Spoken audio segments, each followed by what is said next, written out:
இறைவாக்கு வாழ்வின் விளக்கு. இயேசு மக்கள் கூட்டத்தை மீண்டும் தம்மிடம் வரவழைத்து அவர்களை நோக்கி, நான் சொல்வதை அனைவரும் கேட்டு புரிந்து கொள்ளுங்கள்.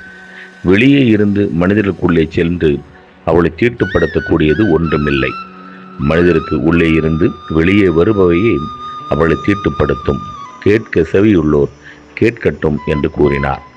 மார்க்கு நற்செய்தி 7ஆம் அத்தியாயம் 14, 15, 16 திருவார்த்தைகள். சுருக்க விளக்கம். வெளியே இருந்து உள்ளே செல்லும் உணவுப் பொருட்கள் நேராக வயிற்றுக்கு சென்று பின்பு கழிப்பிடத்துக்கு சென்றுவிடும். மாறாக உள்ளே இருந்து வெளிப்படும் வஞ்சம், தீய எண்ணம், தீய சிந்தனை, திட்டம், செயல்பாடு அனைத்தும் மனிதர்களை தீட்டுப்படுத்தும்.